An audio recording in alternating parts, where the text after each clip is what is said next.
All right, Lydia, thanks for taking some time today. I wanted to just spend a little time in conversation, hearing more about your story, all the way back from, where you were in the past, what you're doing, in high school, Mhm. before you graduated, all the way to like, where you are today. So we got some time. We don't have to spend hours and hours, but I want to hear, where did it all begin and first, I guess, Yeah.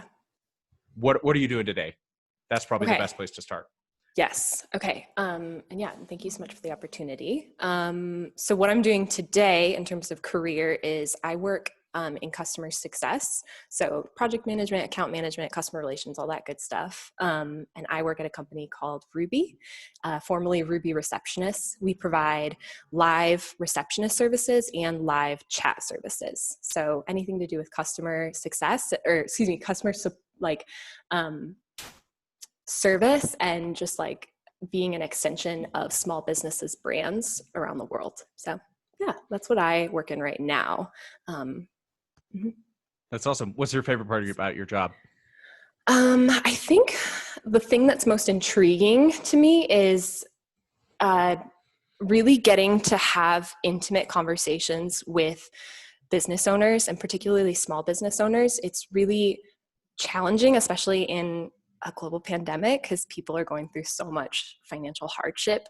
But it's also very interesting on a bigger like picture, just learning how business owners make decisions and what informs their decisions and what speaks to them and compels them. Like that's there's an element of like marketing and sales to it, but it's also very much like relationship building and trying to ultimately serve the need that they have so that they in turn can serve their customer base.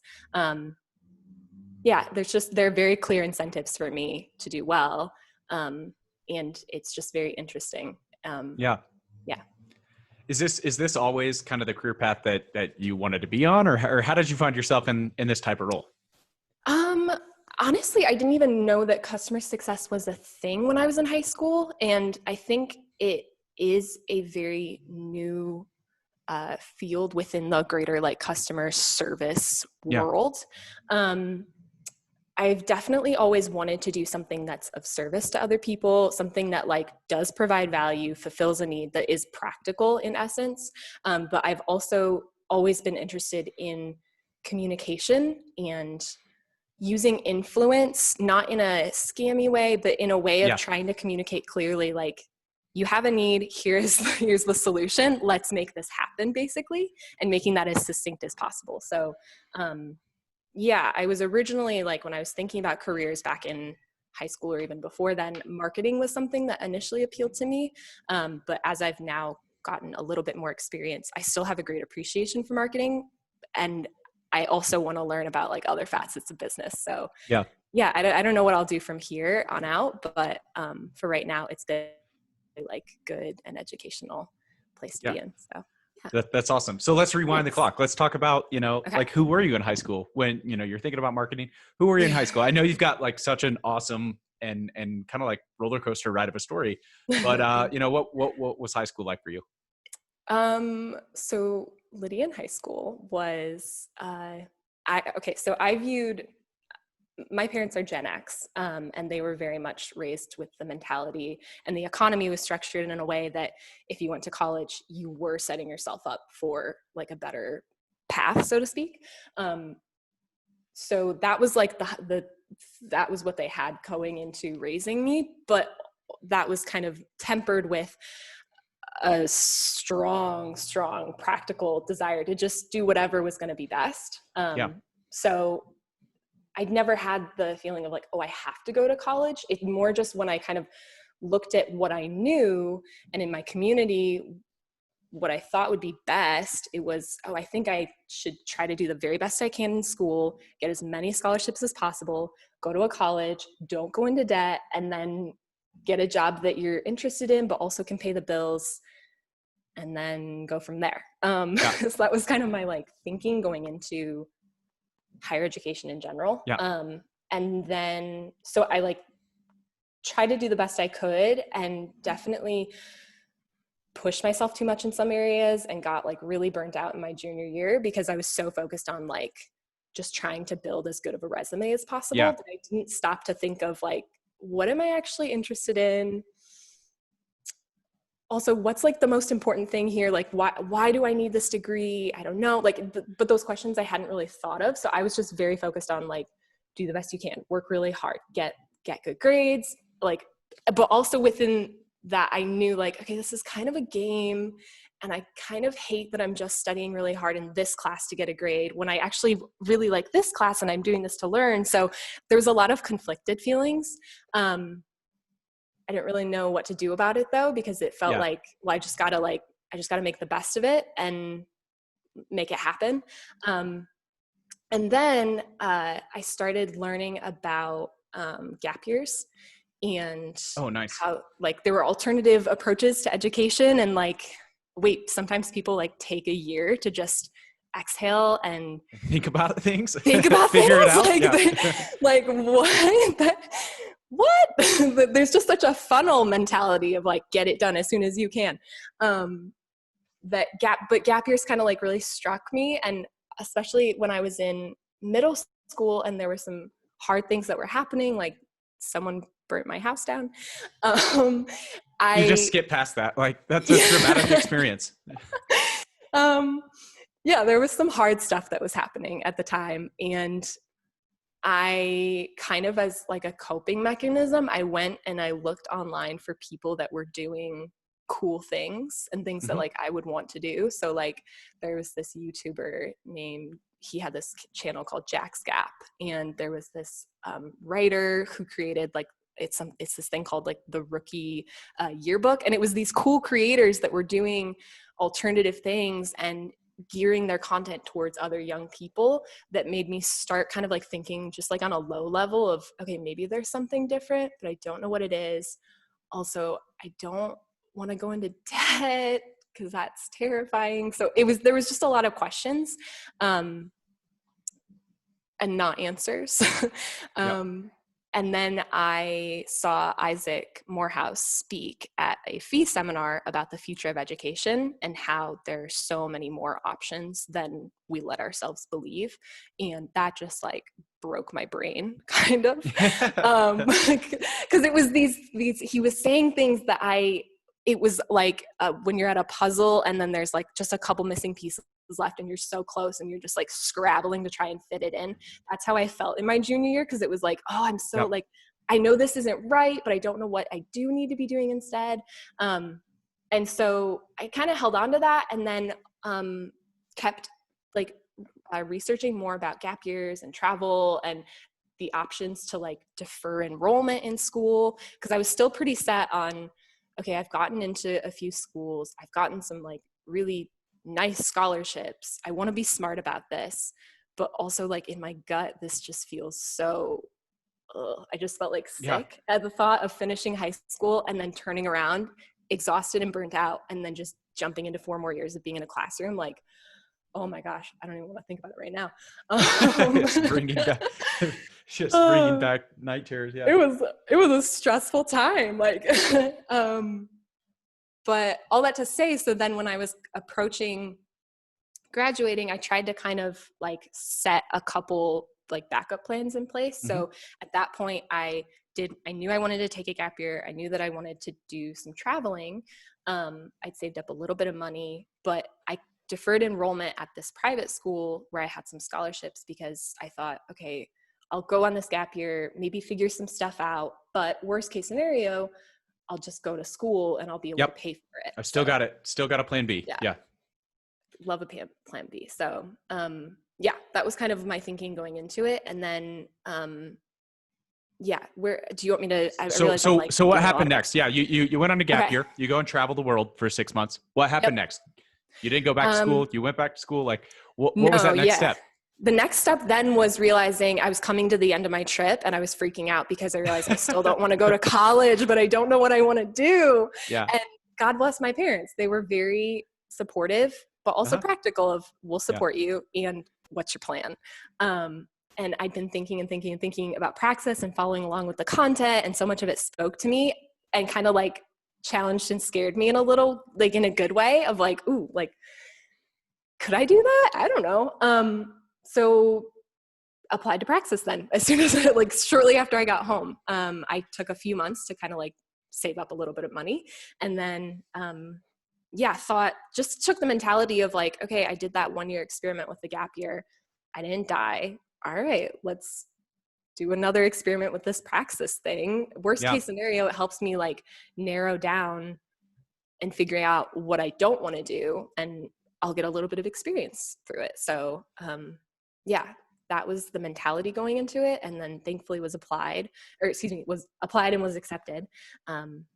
So yeah, that was in the fall of 2016. And from there started it. And the rest is history. Yes. So what would you say were some of the high points, like things you felt like, you got tremendous value out of, things that could have been better? Like, yeah, totally. So I would say, the thing about Praxis is like, it's this awesome combination of, there's a lot of rich structure in place to help you succeed. And then there's also a lot of organic stuff that's just going to happen and you can't anticipate. Like the program itself was very valuable, but also I would say equally valuable in my experience was the community and the people that I met, and the like individuals, and learning about different, like, just there were so many things that I couldn't have planned and that I don't think that just were like available by virtue of the people that were in the program. So in terms of like the structural stuff within the program, that was really beneficial. mm-hmm. Honestly, like a lot of the very foundational, like, here's how to market yourself as a young professional. Here's how to take your story and communicate it in a way that's not like this rambly mess, but rather like succinct and targeted towards your demographic or audience that you're trying to communicate to. So whether that was like learning how to write on a blog, or to create pitches at work, or to like pitch yourself for a potential job, like I think the communication tools that people learn and need to practice in Praxis, that personally for me was incredibly helpful. I'm trying to think also about other things in the program that were really valuable. Just getting to like learn from and communicate with other people that both are in the same place as you, either your peers or people that are a few years ahead or even several years ahead in their career, and just getting that, like I said, like organic opportunity, whether you're asking for their feedback on something, or you're just wanting to learn about how they got to where they are. I think both from a standpoint of like richness of life, I've been able to meet so many awesome people. And then also I know that I've learned and been forced to like, well, haven't been forced to, but have chosen to like try and level up because I see all these cool things that other Praxians are doing. And even now, like some of my closest friends are people that I met in Praxis, and like tricked into being a friend of mine because I thought they were super cool and prayed that they would be my friend. And here we are, thank God. I think, just the caliber of people that are in the program and in the community at large, highly beneficial. And then just the training to be like a young professional, whether that's communication, things as simple as email, and just like being someone who owns their inbox and replies promptly and politely, like just very basic things like that, like go a long way. So I would say those awesome. remind the most. That's awesome. So what was your outcome? What happened? You graduated Praxis. Where'd you go next? Okay. So what job did you land through Praxis? Yes. Through Praxis, I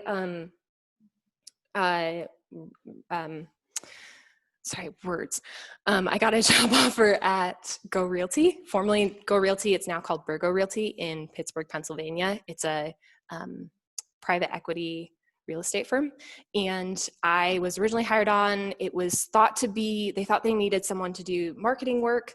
After a short time there, we realized that there was some marketing work to be done, but there was also a lot of property management work that needed to get done, specifically with their short-term rentals, like Airbnb properties. Mm-hmm. So I started there, and that was my apprenticeship. And then 3 months in, they offered me like a full-time role there.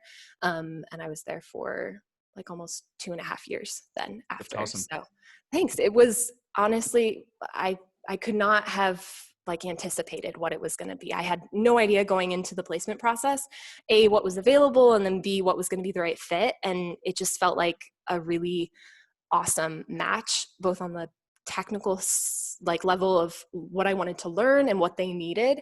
And then also on a like a value level, we would just, the culture of the company and it was an awesome match. So yeah, I learned a lot there. It was a really, really great like first professional experience. That's awesome. Now you're several years out. You're several years out into your career, doing awesome things. As you look back on, both the jobs that you've had and kind of the decisions you made, even starting with like deferring college for a year. Yeah. Are you satisfied? Do you do anything different? Oh, that's a good question.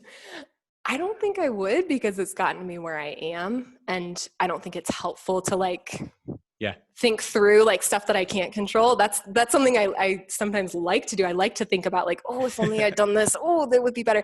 But when I think about like the big picture and like the big like moves that occurred, I feel like it's like I'm religious. It feels partly like where God meant for me to be. And then also on a gut level, it's like this, like slowly but steadily, I was putting one foot in front of the other and trying to figure out what the next right thing was. And it's definitely felt like it's where I've needed to go, and where I currently am is where I need to be. So yeah, overall, definitely challenging. Like at certain points it was like, how do I do this? And still feel that. But I think that's, like you want that, you want to be challenged at every stage. So yeah, just getting comfortable in the discomfort, I think, is a very real thing.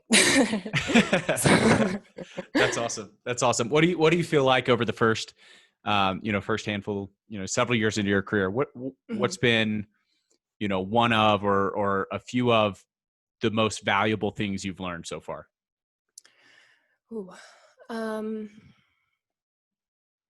okay, a couple things come to mind. The first one is, I think I learned, especially through doing, Praxis, and then working in a startup setting, and now working in a more corporate setting, regardless of like where you are, I think just figuring out a balance of like the working hard versus work smart mentality is really important. And I had to learn that the hard way, where working at my business partner, I could work really hard and like for really long hours. And that was like, I knew I could do that.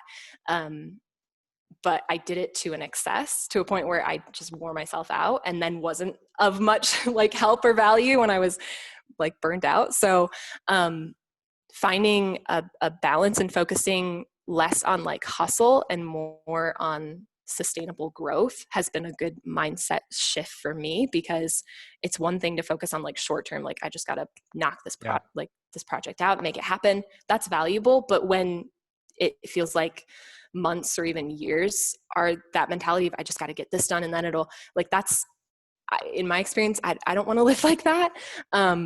So kind of dialing back and figuring out when to exert a lot of effort, but also when to take a lot of rest that you need, and figure out how to use tools and resources, and asking for help where maybe just hard work isn't going to cut it, and you need to figure out a strategy or how to be more efficient, because that ultimately is going to serve both you and whoever you're working with better. So I'd say that's one of the biggest things that I've learned. And then just also, whatever stage you're at and whatever role you're in, take it seriously, even if it isn't glamorous or it feels really hard and you're wondering like, oh, why am I doing this? Just doing the best that you can at any point, and treating people with like respect, and also being curious and figuring out, okay, this might not be where I want to be for a long time, but what can I learn while I'm here? Yeah, that's certainly helped me a lot. So yeah. That's awesome. All right. Last big question. Okay. You've had time to reflect on this, several years into your career now. Was your decision to do Praxis? Do you feel like it was worth it? Yeah, of course. Oh my gosh. Yeah. I'm like, I don't even want to think about what the alternative would be. I would be like, I would have just graduated college like not long ago, just starting out, and like, that's not bad, but I feel like, oh my gosh, yeah, I didn't even have to think about it. It's just totally. Awesome. Well, Lydia, thank you so much for your time. This has been fun. Thank you.